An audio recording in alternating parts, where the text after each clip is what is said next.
Students, this is Divakar and welcome to इजोटी science.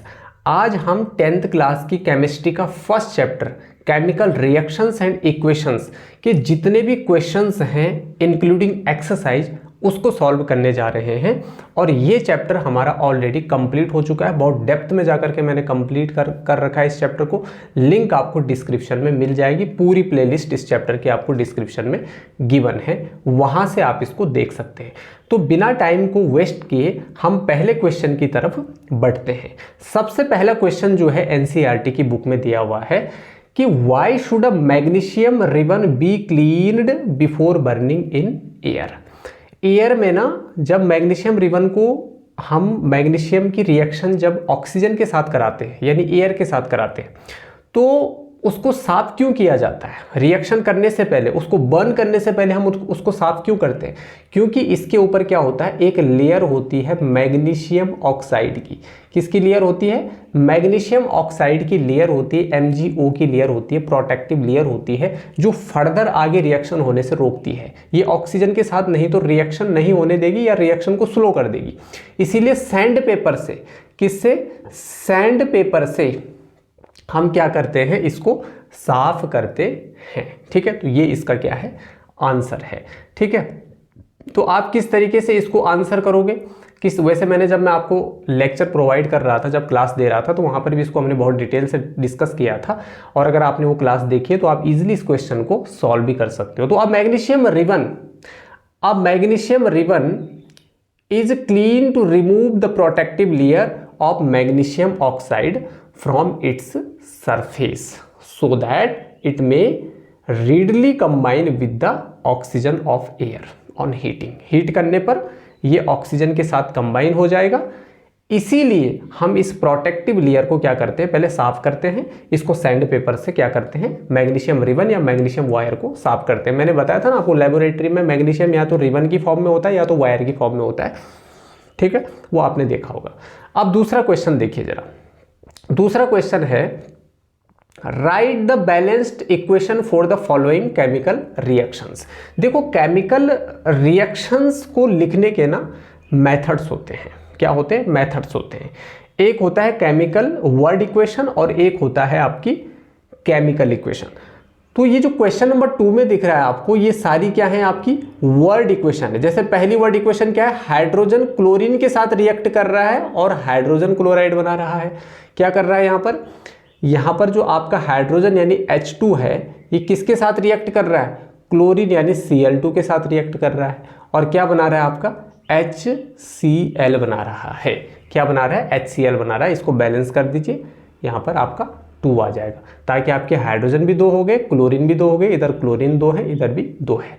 Reactant जो होते हैं must be equal to products, है ना। Number of reactants must be equal to number of products, ये दोनों बराबर होने चाहिए। Law of conservation of mass को हमें सेटिस्फाई करना पड़ता है while balancing a chemical equation. ठीक है ना, केमिकल इक्वेशन को बैलेंस करते टाइम। ठीक, अब यहाँ पर देखिए, इनको हमें इक्वेशन की फॉर्म में लिखना है। जैसे मैंने ये पहली वाला वर्ड इक्वेशन को केमिकल इक्वेशन की फॉर्म में लिखा। दूसरा आपका बेरियम क्लोराइड, क्या है आपका? Barium chloride. तो बेरियम क्लोराइड आप देख सकते हैं, बेरियम क्लोराइड यानी BaCl2, उसको लिखा मैंने, उसकी रिएक्शन करी एल्युमिनियम सल्फेट के साथ। ठीक है ना, और इसने हमें क्या दिया, बेरियम सल्फेट और एल्युमिनियम क्लोराइड। ठीक है, इसी तरीके से तीसरा है, सोडियम ने H2 के साथ रिएक्ट किया, सोडियम हाइड्रोक्साइड जो कि एक बेस होता है, और H2 गैस इसने क्या किया, रिलीज किया।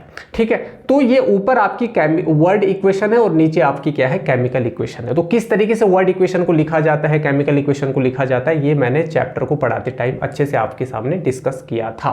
वहां से आप देख सकते हैं कि केमिकल इक्वेशन को बैलेंस कैसे किया जाता है, लिखा कैसे जाता है, क्या क्या इंडिकेटर्स हैं जो हमको ये बताते हैं कि केमिकल चेंज हुआ है, केमिकल रिएक्शन हुई है, कैसे आपको पता चलेगा।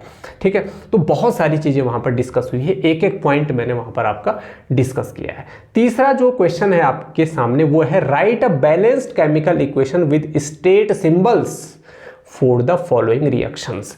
स्टेट सिंबल का मतलब, जैसे आपने मान लो यहां पर H2 लिखा और ब्रैकेट में आपने G लिख दिया, तो ये स्टेट सिंबल हो गया कि भाई ये गैस की फॉर्म में है। किसकी फॉर्म में है?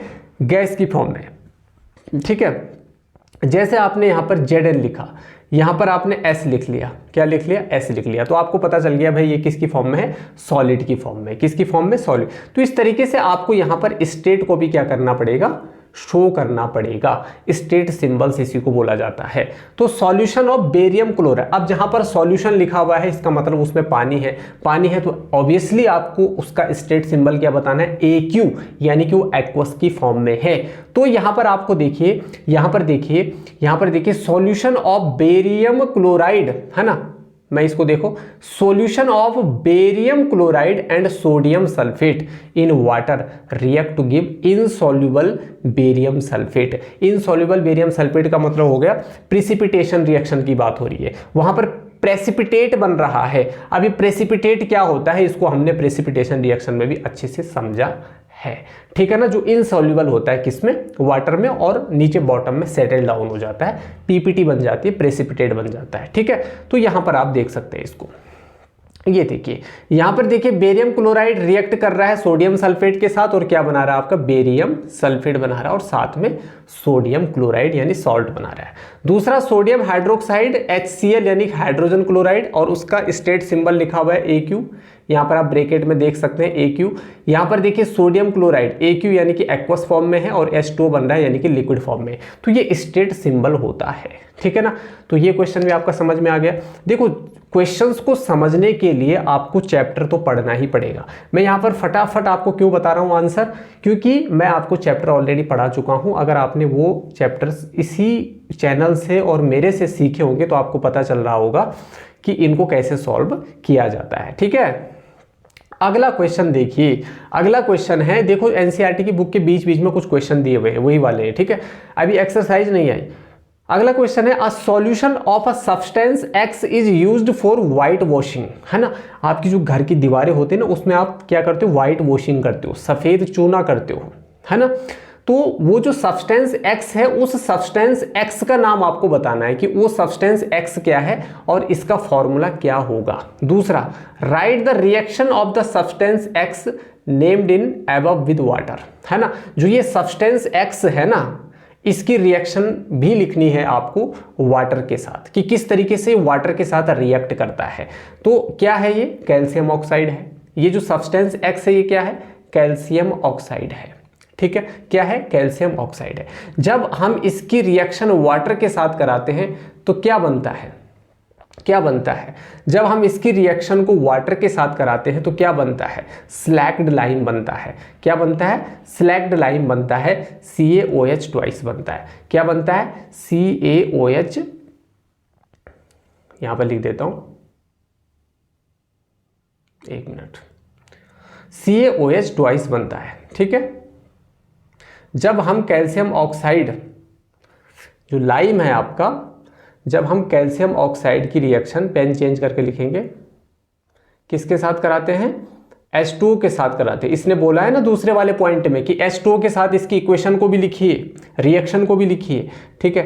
तो क्या होगा बच्चों, CaOH ट्वाइस बनता है, ठीक है। और फर्दर अगर इसकी, जब हम इसको, इस CaOH ट्वाइस को जब हम अपनी दीवारों पे लगाते हैं ना, तो एकदम से चमक नहीं आती है। उसके बाद एयर में प्रेजेंट CO2 इसके साथ रिएक्ट करती है और कैल्शियम कार्बोनेट बनाती है, और उससे फिर हमारी दीवारें क्या होती है, चमकने लगती है वाइट वॉशिंग करने के बाद। ये मैंने बहुत डिटेल से आपको चैप्टर पढ़ाते टाइम बताया था, ठीक है। तो राइट द, ऑब्वियसली जब आप एक्सरसाइज पे आए हैं, क्वेश्चंस को समझने के लिए आए हैं, तो मैं इतनी उम्मीद करता हूं आपसे कि आप चैप्टर को पढ़ने के बाद ही यहां तक पहुंचे होंगे, ठीक है।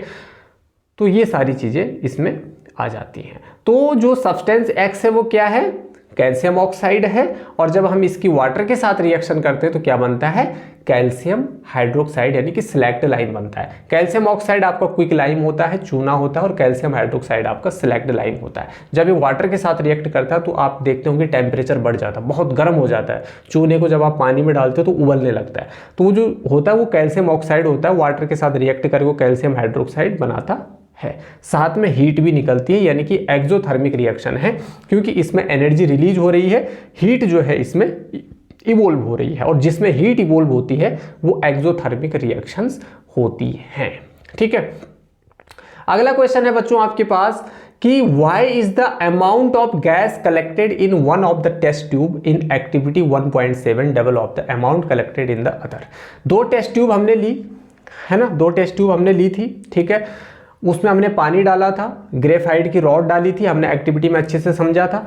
6 वोल्ट की बैटरी के साथ हमने उसको कनेक्ट किया था। उसके जो इलेक्ट्रोड्स के जो आउटर एंड्स थे उनको बैटरी के साथ हमने कनेक्ट किया था। जो प्लस था वो माइनस की तरफ जाता, माइनस प्लस की तरफ जाता था। एथोड, कैनोड, कैटायन, एनायन, ये सारी चीज़ें हमने डिस्कस करी थी। और उसमें ये पूछ रहा है कि एक तरफ कौन सी गैस का अमाउंट ज़्यादा बनता है, मतलब कौन सी गैस वहाँ पर ज़्यादा बनती है और क्यों बनती है। Why is the amount of gas collected in one of the test tube. मतलब एक में आप देखते होंगे वहाँ पर हमने इलेक्ट्रोलिसिस कराया था वाटर का, है ना। क्या कराया था हमने, वाटर का इलेक्ट्रोलिसिस कराया था। H2O में जब हम इलेक्ट्रिसिटी पास करते हैं तो ये H2 प्लस O2 में क्या हो जाता है, टूट जाता है, ठीक है। तो ये वाली रिएक्शन हमने वहाँ पे पढ़ी थी और बहुत डिटेल से पढ़ी थी विद एक्टिविटी को समझते हुए हमने पढ़ा था। तो वहाँ पर हमने देखा था कि 1:2 के रेशियो में बनता है ये चीज़, है ना। दो वॉल्यूम किसका होता है, हाइड्रोजन का होता है, और 1 किसका होता है, ऑक्सीजन का होता है। H2O, H कितने होते हैं, 2 होते हैं, और आपके हाइड्रोजन कितना होता है वहाँ पर, एक ही होता है, ठीक है ना। अब यहाँ पर देखिए वही चीज़ यहाँ पर एक्सप्लेन्ड है कि the gas which is collected in double in amount in the electrolysis of water experiments is hydrogen, है ना। वाटर को जब हमने तोड़ा था, है ना, उसको जब हमने डिकम्पोज किया था, कौन से एक्सपेरिमेंट से, इलेक्ट्रोलिसिस वाले एक्सपेरिमेंट से, तो वहाँ पर क्या हुआ था, क्यों हुआ था, क्योंकि because water H2O contains 2 parts of hydrogen, क्योंकि यहाँ पर हाइड्रोजन के 2 पार्ट्स होते हैं, यानी कि 2 वॉल्यूम होता है, हाइड्रोजन के 2 एटम्स होते हैं, और ऑक्सीजन का एक ही होता है। इसीलिए एक तरफ हाइड्रोजन मतलब ज़्यादा मात्रा में, ज़्यादा अमाउंट में बनती है, ऑक्सीजन कम बनती है, ठीक है ना, यही है उसका रीज़न, ठीक। अब यहाँ पर क्वेश्चन अगला देखिए आप, वाई, ये पेज नंबर 13 पे लिखा हुआ है ये क्वेश्चन, आप देख सकते हैं। Why does the colour of copper sulphate solution change when an iron nail is dipped in it, है ना। कॉपर सल्फेट सॉल्यूशन यानी एक्वस की बात कर रहे हैं। कॉपर सल्फेट सॉल्यूशन में जब आप आयरन नील को, आयरन मतलब लोहा मतलब Fe को जब आप डिप करते हो, डुबाते हो, तो कॉपर सल्फेट का जो सॉल्यूशन है उसका कलर चेंज क्यों हो जाता है ना, क्यों चेंज हो जाता है उसका कलर। देखो यहाँ पर बात क्या हो रही है, डिस्प्लेसमेंट रिएक्शन की बात हो रही है, ठीक है। यहाँ पर आयरन कॉपर को डिस्प्लेस कर देगा। मैंने रिएक्टिविटी सीरीज पढ़ाई थी आपको डिस्प्लेसमेंट रिएक्शन कराते टाइम कि जो एलिमेंट, जो एटम्स ऊपर होते हैं वो ज़्यादा रिएक्टिव होते हैं रादर देन जो नीचे लिखे हुए होते हैं, ठीक है। तो नीचे वाले लीस्ट रिएक्टिव होते हैं, ऊपर वाले मोस्ट रिएक्टिव होते हैं, मोर रिएक्टिव होते हैं, ठीक है ना, मोर रिएक्टिव होते हैं। तो यहाँ पर iron is more reactive than copper, that's why यहाँ पर आयरन किसकी जगह ले लेगा, कॉपर की जगह ले लेगा। अगर हम इसको रिएक्शन इक्वेशन की फॉर्म में लिखेंगे तो यहाँ पर क्या लिखा हुआ है बच्चों, कॉपर सल्फेट का फॉर्मूला होता है CuSO4, ब्रैकेट में लिख लिया मैंने AQ, मतलब ये एक्वस फॉर्म में है, ठीक है। जब हमने इसको रिएक्ट किया आयरन के साथ तो ये आयरन किसके साथ चला जाएगा, SO4 के साथ, तो आयरन SO4 बनाएगा, यानी कि आयरन सल्फेट बनाएगा, फेरस सल्फेट, और ये जो कॉपर मेटल है ये बाहर हो जाएगी, सेपरेट हो जाएगी, अलग हो जाएगी, ठीक है। तो यहाँ पर कॉपर जो है डिस्प्लेस हो गया बाय आयरन, क्योंकि iron is more reactive than copper, ठीक है, ये इसका रीजन है। अभी आगे इसको देखेंगे हम, कहाँ जा रहा है भाई। अब देखिए यहाँ पर, अब यहाँ पर आपको ध्यान से समझना है अगला क्वेश्चन कि give an example of double displacement reaction other than the one given in activity 1.10। यहाँ पर एक्टिविटी 1.10 को छोड़ दीजिए, यहाँ पर सिर्फ इतना पूछा जा रहा है कि आपको डबल डिस्प्लेसमेंट रिएक्शन का एग्जाम्पल देना है, ठीक है ना। तो पहला हमने देखा था when an iron nail is dipped in copper sulphate solution then the blue colour of copper sulphate solution changes because iron displaces copper from copper sulphate solution to form a light green solution of iron sulphate, है ना, light green. ये मैंने बता दिया आपको अभी equation में, क्योंकि वो ज़्यादा रिएक्टिव होता है उससे, इसलिए उसको डिस्प्लेस कर देता है कॉपर को, कौन, आयरन। दूसरा क्वेश्चन है when silver nitrate solution is added to sodium chloride solution, ठीक है, ठीक है। अब यहाँ पर आप देखिए, पहले इस वाले को देख लीजिए, ये वाला। Give an example of double displacement reaction, ठीक है। तो when silver nitrate solution is added to sodium chloride solution, silver nitrate क्या होता है, AgNO3 added to sodium chloride यानी कि NaCl के साथ जब ये रिएक्ट होता है तो क्या होना चाहिए यहां पर, then a double displacement reaction takes place in which a white precipitate of silver chloride is formed. यहां पर सिल्वर किसके साथ चला जाएगा बच्चों, Cl के साथ चला जाएगा और AgCl बना लेगा, और Na किसके साथ चला जाएगा, NO3 और क्या बना देगा, NaNO3 बना देगा, NaNO3 बना देगा, ठीक है, यानी कि सोडियम नाइट्रेट बना देगा। तो बेसिकली यहां पर क्या चीजें बनी हैं, क्या चीजें बनी हैं यहां पर, AgCl ये प्रेसिपिटेट बना है, ये प्रेसिपिटेशन रिएक्शन है, डिस्प्लेसमेंट डबल डिस्प्लेसमेंट रिएक्शन के अंदर प्रेसिपिटेशन रिएक्शन आ जाती है सारी, और प्लस क्या बना है आपका NaNO3, ठीक है। तो पहले अगर आप देखते तो ये जो Ag था, सिल्वर था, NaNO3 के पास था, लेकिन अब इसने एक दूसरे को एक्सचेंज कर दिया, यहां पर आयंस अपने को एक्सचेंज कर रहे हैं, इसी को हम डबल डिस्प्लेसमेंट रिएक्शन कह रहे हैं, है ना। तो सिल्वर किसके साथ चला गया, सिल्वर जो है आपका किसके साथ चला गया, सोडियम के साथ चला गया, क्लोरीन के साथ चला गया, है ना। सिल्वर यहाँ पर नाइट्रेट के साथ चला गया, सिल्वर नाइट्रेट बना दिया, सोडियम यहाँ पर Cl के साथ चला गया, सोडियम क्लोराइड बना दिया। तो ये है आपकी डबल डिस्प्लेसमेंट रिएक्शन। क्लियर है इतना। अगला देखिए, identify the substances that are oxidised and the substances that are reduced in the following reactions. ये जो नीचे लिखी हुई रिएक्शंस है इसमें कौन सा सब्सटेंस ऑक्सीडाइज हुआ है, कौन सा रिड्यूस हुआ है, अच्छे से पढ़ा है ना हमने इसको, ऑक्सीडेशन और रिडक्शन वाले, यानी रेडॉक्स वाली रिएक्शन में, रेडॉक्स यानी ऑक्सीडेशन और रिडक्शन जब चलती है तो उसको हम रेडॉक्स रिएक्शन कहते हैं, जो दो तरह की होती है, ऑक्सीडेशन एंड रिडक्शन, ठीक है। तो पहला देखिए आप, पहले में देखिए sodium sulphate plus oxygen, sodium plus oxygen reacts कर रहे हैं और सोडियम ऑक्साइड बना रहे हैं, Na2O बना रहे हैं, है ना।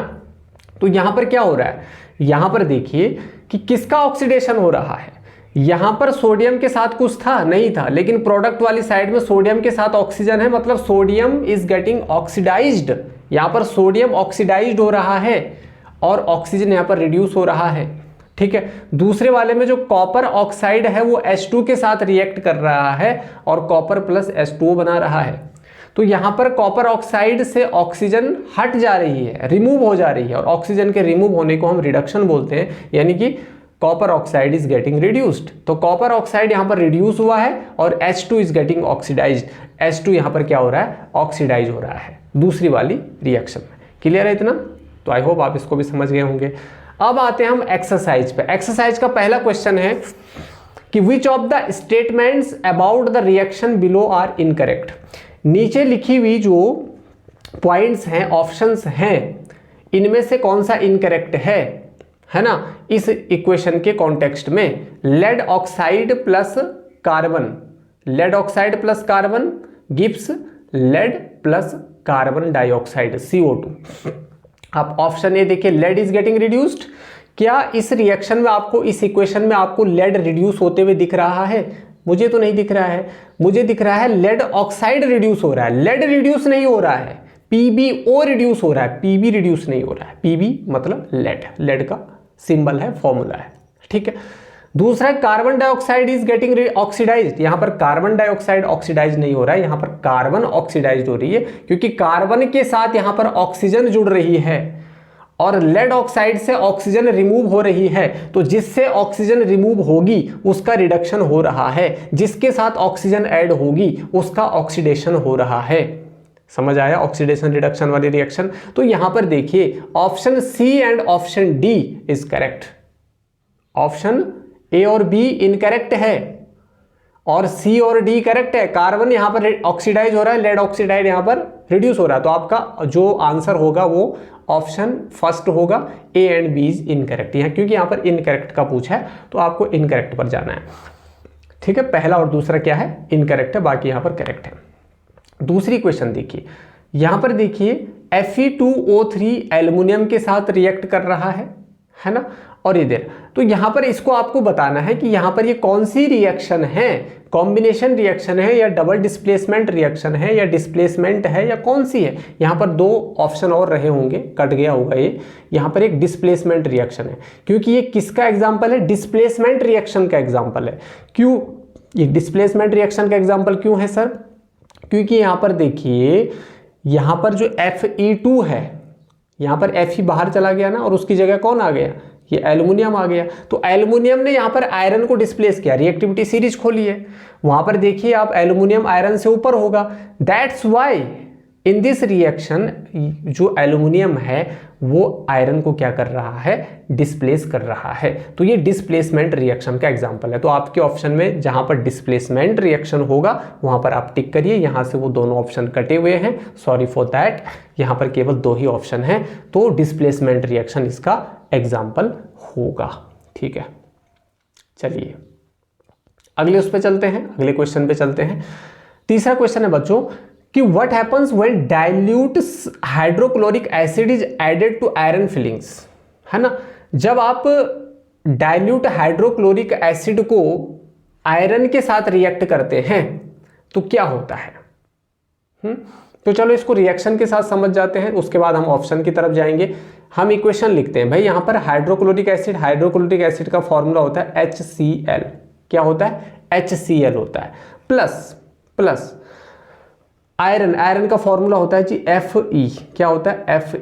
अच्छा यहां पर क्या हो रहा है, यहां पर क्या हो रहा है, ये जो आयरन है ये किसकी जगह ले लेगा, Cl की जगह ले लेगा। तो ये क्या बन जाएगा, FeCl2 आयरन क्लोराइड बन जाएगा, प्लस जो आपका यहां पर H है वो क्या हो जाएगा, बाहर हो जाएगा, यानी हाइड्रोजन गैस यहाँ पर बाहर हो जाएगी। ठीक है, तो यहाँ पर आप देख सकते हैं हाइड्रोजन 2 है, तो आप इसको भी क्या कर लीजिए, 2 कर लीजिए, ताकि Cl भी 2 हो जाए, क्योंकि यहाँ पर Cl भी क्या है, 2 है, क्लोरीन भी क्या है, 2 है, आयरन एक ही है दोनों तरफ, तो कोई दिक्कत नहीं, रिएक्शन अब यहाँ पर बैलेंस है। तो यहाँ पर क्या बन रहा है, iron chloride and hydrogen gas. तो यहाँ पर क्या आयरन क्लोराइड और हाइड्रोजन गैस आपको दिख रहा है कहीं पर ऑप्शन में, अगर दिख रहा है तो वही आपका क्या हो जाएगा, राइट आंसर हो जाएगा। जी बिल्कुल, पहला है आपका hydrogen gas and iron chloride are produce, बिल्कुल सही है जी, बिल्कुल सही है ये आंसर जो अभी हमने इक्वेशन में देखा। Chlorine gas and iron hydroxide, बिल्कुल भी नहीं, नो रिएक्शन टेक्स प्लेस, ऐसा तो हो ही नहीं सकता। Iron salt and water are produce, बिल्कुल भी नहीं। तो option A is the right answer, यहाँ पर ऑप्शन ए क्या हो जाएगा, आपका राइट आंसर हो जाएगा। ठीक है, अगला क्वेश्चन है what is a balanced chemical equation and why should chemical equation be balanced. Balance chemical equation क्या होती है, बताओ, बैलेंस केमिकल इक्वेशन क्या होती है। अब बैलेंस्ड केमिकल इक्वेशन लिखा हुआ है ना यहाँ पर, अब balanced chemical equation has the same number of atoms on reactant and product side for each elements involved in the reaction. कोई केमिकल इक्वेशन है, अगर रिएक्टेंट में नंबर ऑफ एटम्स प्रोडक्ट में नंबर ऑफ एटम्स के equal हो रहे हैं, तो it means that chemical equation is balanced, है ना। तो दोनों तरफ, दोनों sides, left hand side, right hand side, reactant and product, दोनों साइड, बोथ साइड एटम्स क्या होने चाहिए, इक्वल होने चाहिए, तो उसी को हम बैलेंस्ड केमिकल इक्वेशन कह देते हैं, बैलेंस्ड केमिकल इक्वेशन कह देते हैं। अगर नहीं है तो वो अनबैलेंस है। अब दूसरे पार्ट में ये पूछा जा रहा है, दूसरे पार्ट में ये पूछा जा रहा है कि भाई हमें बैलेंस करने की जरूरत क्यों है, क्यों हमें इसको बैलेंस करना चाहिए, why should chemical equation be balanced, क्यों केमिकल इक्वेशन को बैलेंस किया जाना चाहिए। Law of conservation of mass को सेटिस्फाई करने के लिए, है ना। Chemical equation should be balanced to satisfy the law of conservation of mass, ये इसका आंसर होगा। Law of conservation of mass मैंने बताया था, according to law of conservation of mass जो लेवोजियर ने दिया था, तो according to this law matter can neither be created nor destroyed in a chemical reaction. किसी भी केमिकल रिएक्शन में जो मैटर होता है उसको तो ना आप क्रिएट कर सकते हो और ना ही आप उसको डिस्ट्रॉय कर सकते हो। It's not in your hand, है ना, ये आपके हाथ में नहीं है कि आप उसको खत्म करो या उसको पैदा कर दो, बिल्कुल भी नहीं। तो हम उसको सेटिस्फाई करने के लिए केमिकल इक्वेशन को बैलेंस करते हैं, ये इसका आंसर होगा। ठीक है, लेक्चर में अच्छे से समझा रखा है। Translate the following statements into chemical equations and then balance them. इनको आपको ट्रांसलेट करना है केमिकल इक्वेशन में, क्योंकि ये वर्ड इक्वेशंस हैं। तो यहाँ पर हाइड्रोजन गैस कंबाइन कर रहा है नाइट्रोजन के साथ, सीधा चले जाते हैं हम ताकि हमारा टाइम बचे। यहाँ पर अच्छा कोई बात नहीं, यहाँ पर नहीं। तो हाइड्रोजन गैस जो है, यहाँ पर जो हाइड्रोजन है वो किसके साथ कंबाइन कर रहा है बच्चों? हाइड्रोजन जो है वो किसके साथ कंबाइन कर रहा है? नाइट्रोजन के साथ कंबाइन कर रहा है, यानी कि रिएक्ट कर रहा है। तो क्या बनाएगा ये? अमोनिया। क्या बनाएगा? अमोनिया, यानी कि NH3 बनाएगा। क्या बनाएगा?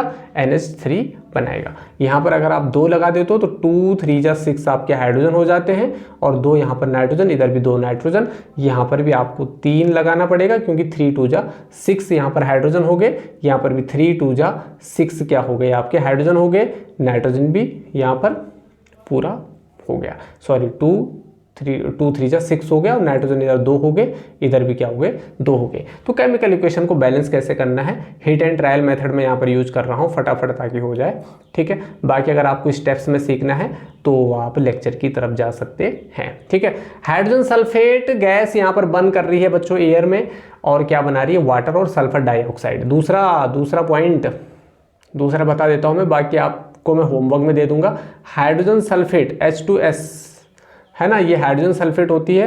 अगर आप O2 के साथ बनाओगे तो ये SO2 बनाएगा, और प्लस क्या बनाएगा? वाटर, यानी कि H2O बनाएगा, ठीक है। ये इसकी क्वेश्चन हो गई, यहाँ से आप कर सकते हैं, ठीक है। तो ये दूसरा वाला हो गया। तीसरा देखिए जरा, barium chloride reacts with aluminium sulphate to give aluminium chloride, है ना। बेरियम क्लोराइड यानी BaCl2 को आपको एल्युमिनियम सल्फेट के साथ रिएक्ट करना है, एल्युमिनियम क्लोराइड देना है। पोटेशियम मेटल को आपको रिएक्ट करना है वाटर के साथ, जिससे पोटेशियम हाइड्रोक्साइड बनेगा और हाइड्रोजन गैस इवोल्व होगी। तो ये C और D, अगर आप लेक्चर में यहाँ तक पहुँच गए हैं तो ये C और D आपको मुझे कॉमेंट में बताना है कि किस तरीके से ये इक्वेशन आपको लिखनी है। मैं भी तो देखूँ आपको आती है इक्वेशंस, वर्ड इक्वेशन को केमिकल इक्वेशन में चेंज करना या नहीं, है ना, कन्वर्ट करना। चलिए, balance the following chemical equations. अब केमिकल इक्वेशन को कैसे बैलेंस करना है, ठीक है, फटाफट कर देते हैं यहाँ पे। आप देखो, केमिकल इक्वेशन को बैलेंस करने के लिए क्या रूल बताया था मैंने आपको? क्या रूल बताया था जरा बताइए। केमिकल इक्वेशन को बैलेंस करने के लिए मैंने बताया था, सबसे पहले देखिए कि उस केमिकल इक्वेशन में कितने एटम्स हैं।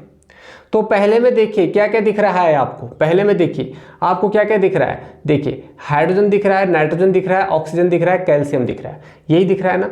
बताओ मुझे, रिएक्टेंट में भी वही होंगे और प्रोडक्ट में भी वही होंगे। अगर मैं इस मार्कर को इधर से उधर फेंकूंगा तो उधर भी मार्कर ही जाएगा, उधर पत्थर नहीं जाएगा। इसी तरीके से केमिकल इक्वेशन के राइट हैंड साइड में जो चीज़ें होती हैं वही लेफ्ट हैंड साइड में होती हैं, बस उनकी प्रॉपर्टीज़ क्या हो जाती हैं? चेंज हो जाती है, इसीलिए उसको केमिकल रिएक्शन बोलते हैं। Chemical reactions are processes in which new substances are produced are formed with new properties. New property के साथ जहां पर न्यू सब्सटेंस बनते हैं उसको हम क्या कह रहे हैं? केमिकल रिएक्शंस कह रहे हैं। तो यहाँ पर केमिकल इक्वेशंस कैसे आप बैलेंस करोगे? तो देखिए जरा, यहाँ पर HNO3 को देखिए पहले। यहाँ पर देखिए सबसे पहली वाली इक्वेशन में आप देखिए हाइड्रोजन कितने हैं रिएक्टेंट वाली साइड में, देखिए जरा ध्यान से देखिए, 2 यहाँ पर दिख रहे हैं आपको और 1 यहाँ पर दिख रहा है, तो ये टोटल कितने हो गए? 3 हो गए। अच्छा, यहाँ पर 2 कैसे सर? तो यहाँ पर OH ट्वाइस लिखा हुआ है ना बच्चों, तो यहाँ पर इसका मतलब हो गया ये हाइड्रोजन भी 2 हैं और ये ऑक्सीजन भी क्या है? 2 हैं। ये बताया था मैंने आपको कि नहीं बताया था? बिल्कुल बताया था सर आपने, ठीक है। तो ये देखिए अब जरा, तो यहाँ पर हाइड्रोजन 3 हो गए। अच्छा, यहाँ पर जरा नाइट्रोजन को देखिए कितने हैं भाई, नाइट्रोजन को देखो थोड़ा। नाइट्रोजन है हमारे पास, we have 1 nitrogen atoms, 1 nitrogen atom, ठीक है। ऑक्सीजन अगर आप देखें 2 3 5, ऑक्सीजन कितने टोटल? 5 है, ठीक है। अब रिएक्टेंट वाली साइड में चले जाओ, रिएक्टेंट वाली साइड में जो ऑक्सीजन है वो कितने हैं आपके पास? जरा ध्यान से देखिए, 3 2 6 7 ऑक्सीजन है, ठीक है। तो अब इस रिएक्शन को आप बैलेंस कर लीजिए। यहाँ पर एक, उधर आप देखिए हाइड्रोजन 2 है, इधर 3 है, तो अगर आप इस वाले हिस्से पर 2 लगा देते हो तो 2 2 4 आपके क्या हो जाते हैं? यहाँ पर हाइड्रोजन हो जाते हैं। और इस हिस्से पर अगर आप 2 लगा देते हो तो यहाँ पर 2 इधर हाइड्रोजन हो गए, 2 ये हो गए 4, हाइड्रोजन आपका यहाँ पर क्या हो जाता है? बैलेंस हो जाता है। हाइड्रोजन जैसे ही मैंने बैलेंस किया तो आप देखिए आपकी सारी चीज़ें बैलेंस हो गई। इधर ऑक्सीजन भी 6 हो गए, इधर भी कितने हो गए? 6 हो गए, ठीक है। तो ये यहाँ पर इक्वेशन क्या हो गई आपकी? बैलेंस हो गई। बाकी बैलेंस आपको कैसे करना है आप अगर आप लेक्चर ध्यान से देखोगे तो वहाँ पर बहुत डिटेल से बताया गया है बैलेंस कैसे करना है। यहाँ पर हिट एंड ट्रायल मेथड से मैं फटाफट कर दे रहा हूँ, ठीक है। दूसरा देखिए, सोडियम हाइड्रोक्साइड हाइड्रोजन यहाँ पर H2SO4 के साथ यानी सल्फ्यूरिक एसिड के साथ रिएक्ट कर रहा है, ठीक है। और यहाँ पर देखिए, इधर देखिए सोडियम कितने हैं, यहाँ पर देखिए सोडियम कितना है, 1 है, इधर भी कितने हैं, इधर 2 है। तो यहाँ पर अगर आप 2 लगा देते हो, यहाँ पर अगर आप 2 लगा देते हो यानी कि 2NaOH कर देते हो इसको, तो इसकी वजह से क्या हो गया, आपका सोडियम भी 2 हो गए, ऑक्सीजन भी 2 हो गए, हाइड्रोजन भी 2 हो गए, ठीक है। अब देखिए अब यहाँ पर भी आपको 2 लगाना पड़ेगा, 2H2O। तो उसकी वजह से आपकी क्या हो गए, इधर देखो 2 कितने हो गए, इधर भी 4, 2 हाइड्रोजन ये हैं, 2 हाइड्रोजन ये हैं, तो 4 हाइड्रोजन हो गए, इधर भी 2 2 4, 4 हाइड्रोजन हो गए, ठीक है। तो ये आपकी क्या हो गई, बैलेंस हो गई, ठीक है। क्या हो गई, ये आपकी बैलेंस हो गई। सी में देखिए, सी में भी वही है, sodium chloride reacts with silver nitrate, है ना, to give sodium chloride, silver chloride and sodium nitrate. तो यहाँ पर देखिए, इस साइड में देखिए जरा, यहाँ पर सोडियम कितना है, 1, इधर भी कितना है, 1, इधर क्लोरीन कितना है, 1, इधर भी कितना है, 1, इधर सिल्वर कितना है, 1, इधर भी कितना है, 1, इधर नाइट्रोजन 1, इधर भी 1, इधर ऑक्सीजन 3 और इधर भी 3। तो मतलब इस इक्वेशन को बैलेंस करने की जरूरत नहीं है क्योंकि ये ऑलरेडी बैलेंस है। और इस इक्वेशन में अगर आप देखिए,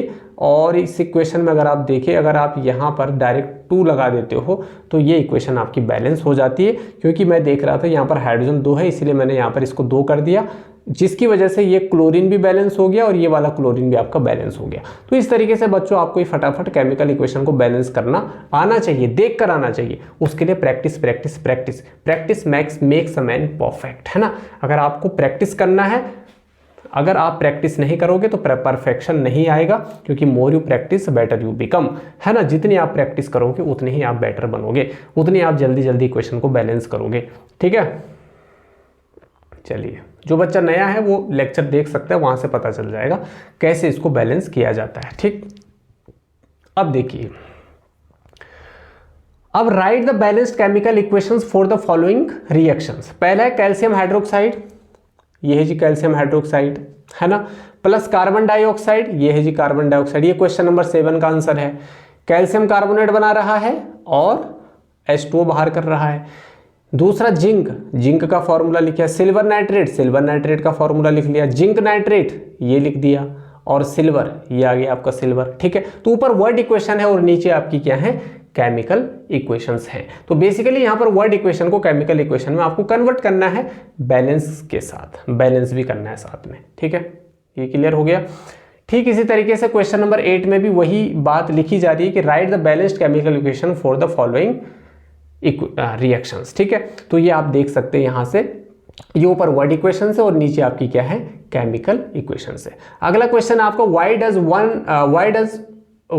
does the mean by exothermic and endothermic reactions. अब एक्सोथर्मिक रिएक्शन क्या होती है और एंडोथर्मिक रिएक्शन क्या होती है, इनको मैं आपको लेक्चर में बहुत डिटेल से पढ़ा रखा हूँ, वहां जाकर के आप देख सकते हैं। अभी मैं ये बता देता हूँ कि जो एक्सोथर्मिक रिएक्शंस होती हैं, those reactions in which heat is evolved is known as exothermic reaction, है ना। जहां पर हीट यानी एनर्जी इवोल्व हो रही है, लाइट की फॉर्म में हो सकता है, हीट की फॉर्म में हो सकता है ना, और इलेक्ट्रिसिटी की फॉर्म में हो सकता है, उसको हम क्या बोलते हैं, एक्सोथर्मिक रिएक्शन बोलते हैं। और जहां पर हीट लगती है, जहां पर हीट एब्जॉर्ब होती है, उसको हम क्या बोलते हैं, जहां पर हीट एब्जॉर्ब होती है उसको हम एंडोथर्मिक रिएक्शन बोलते हैं, और जहां पर इवोल्व होती है, बनती है, रिलीज होती है, उसको हम एक्सोथर्मिक रिएक्शन बोलते हैं। जैसे फोटोसिंथेसिस जो है वो एक्सोथर्मिक रिएक्शन है, फोटोसिंथेसिस जो है वो एंडोथर्मिक है। क्या है, एंडोथर्मिक है, क्या, क्योंकि वहां पर सनलाइट लगती है, सनलाइट एब्जॉर्ब की जाती है क्लोरोफिल के द्वारा,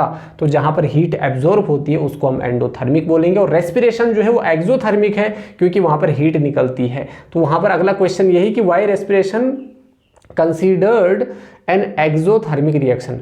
रेस्पिरेशन को एक्सोथर्मिक रिएक्शन क्यों बोलते हैं, क्योंकि रेस्पिरेशन में क्या होता है ना, respiration is considered an exothermic reaction because energy is released in this process, क्योंकि यहां पर एनर्जी रिलीज होती है एटीपी की फॉर्म में। ड्यूरिंग रेस्पिरेशन ग्लूकोज जो कहाँ से मिलता है, डाइजेस्टेड फूड से मिलता है, वो ऑक्सीजन के साथ कंबाइन करता है, जो एयर से मिलती है सेल्स में पहुंचता है ना। जैसे ही ऑक्सीजन आपकी सेल में पहुंचती है तो उस ऑक्सीजन के साथ ग्लूकोज कंबाइन होता है और एनर्जी बनाता है। क्या बनाता है, एनर्जी बनाता है। तो ग्लूकोज टूटता है CO2 में, H2O में और एनर्जी में, तो लास्ट में क्या बनी आपकी, एनर्जी बनी। तो यहाँ पर एनर्जी आपकी बन रही है, मतलब इवोल्व हो रही है, मतलब रिलीज हो रही है, इसीलिए हम इसको एक्सोथर्मिक रिएक्शन कंसीडर कर देते हैं। ठीक है। Why are decomposition reactions called the opposite of combination reactions?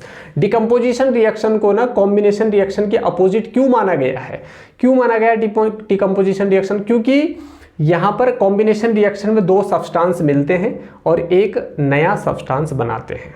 Two reactants combines to form a product, है ना, इसीलिए उसको कॉम्बिनेशन कह रहे हैं, क्योंकि वहां पर दो रिएक्टेंट का कॉम्बिनेशन हो रहा है या दो से ज़्यादा रिएक्टेंट्स का कॉम्बिनेशन हो रहा है, इसीलिए उसको हम क्या बोल रहे हैं, कॉम्बिनेशन रिएक्शन बोल रहे हैं। ठीक है। अब जैसे डिकम्पोजिशन में ठीक इसका ऑपोजिट होता है, वहां पर एक चीज टूटती है, वहां पर क्या होती है, यहां पर देखिए H2O2 के साथ रिएक्ट कर रहा है और क्या बना रहा है आपका, H2O बना रहा है। यहां पर H2O में जब इलेक्ट्रिसिटी को हमने पास किया तो H2 और O2 में टूट रहा है, ठीक इसका उल्टा, ठीक इसके ऑपोजिट, है ना। तो इसीलिए इसको क्या बोला जा रहा है, देखो कॉम्बिनेशन में दो या दो से ज़्यादा चीज़ें मिल रही हैं और एक चीज़ बना रही है, डिकम्पोजिशन में एक चीज़ टूट रही है एक से ज़्यादा चीज़ों में। ठीक है, इसलिए एक दूसरे के क्या हैं बच्चों, ऑपोजिट हैं, ऑपोजिट हैं। Write one equation each for decomposition reactions where energy is supplied in the form of heat, light and electricity. ठीक है, तो यहाँ पर देखिए हीट की फॉर्म में मैंने ये तीन चीज़ें आपको बताई थी। पहली बताई थी मैंने थर्मोलाइसिस, दूसरा फोटोलाइसिस, तीसरा आपको बताया था इलेक्ट्रोलाइसिस।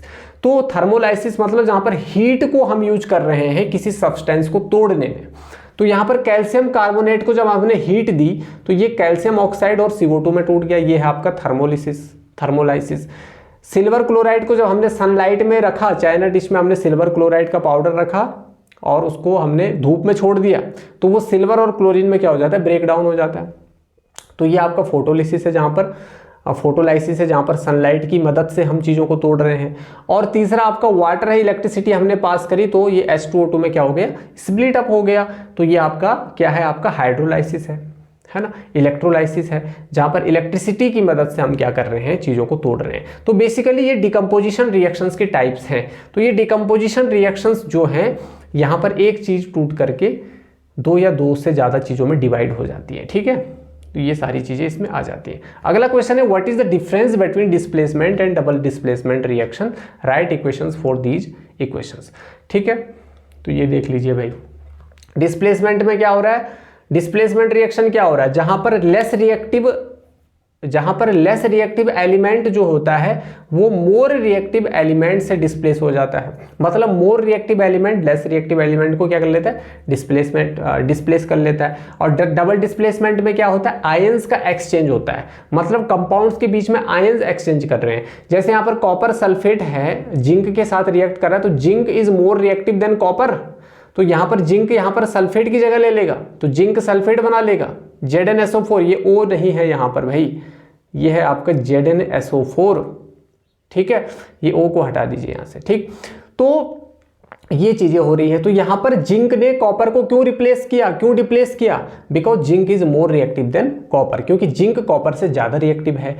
यहाँ पर देखिए बेरियम क्लोराइड यहाँ पर सोडियम सल्फेट के साथ क्या कर रहा है, रिएक्ट कर रहा है, और यहाँ पर देखिए BaSO4 के साथ चला गया और आपका NaCl के साथ चला गया, आप देख पा रहे होंगे। तो यहाँ पर दो बार डिस्प्लेसमेंट हो रहा है, डबल डिस्प्लेसमेंट यहाँ पर चल रहा है, आयंस क्या कर रहे हैं, एक दूसरे को एक्सचेंज कर रहे हैं। ठीक है, अब प्रेसिपिटेशन रिएक्शन क्या होती है, any reaction in which insoluble solid, मतलब जिसको हम PPT बोलते हैं या प्रेसिपिटेट बोलते हैं, वो बनता है, तो सडनली ये क्या हो जाता है, सॉल्यूशन से सेपरेट हो जाता है और बॉटम में सेटल हो जाता है, सेटल डाउन हो जाता है, सेपरेट्स फ्रॉम द सॉल्यूशन। तो इसको हम बोल देते हैं प्रेसिपिटेशन रिएक्शन। क्या बोल देते हैं हम इसको, प्रेसिपिटेशन रिएक्शन बोल देते हैं। जैसे यहाँ पर AgNO3 एक्वस, NaCl एक्वस। देखो प्रेसिपिटेशन दो एक्वस के बीच में ही होती है, सॉल्यूशन के बीच में ही होगी।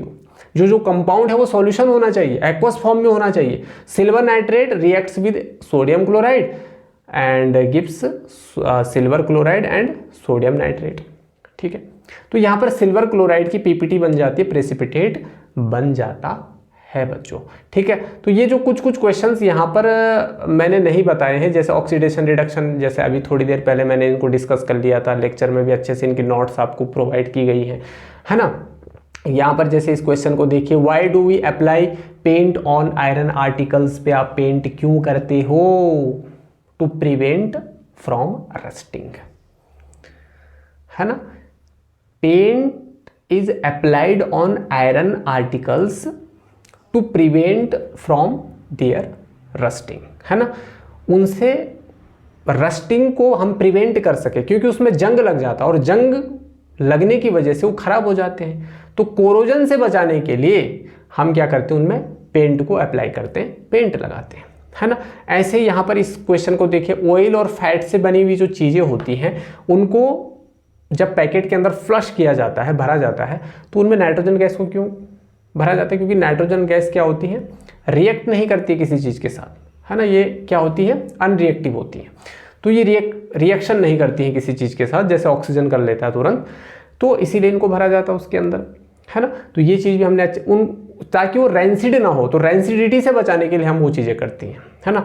तो फूड मटेरियल जब खराब होता है तो दैट इज कॉल्ड रैंसिडिटी, और जब मेटल्स की बनी हुई चीज़ें जब खराब होती है तो दैट इज कॉल्ड कोरोजन। ये चीज़ भी हमने जो है कि लेक्चर में अच्छे से डिस्कस की है, तो आप वहाँ से देख सकते हैं। ठीक है, ऑक्सीडेशन रिडक्शन भी हम अच्छे से देख चुके हैं, है ना। ऑक्सीडेशन क्या होता है भाई, जब कोई चीज़ ऑक्सीडाइज होती है ना।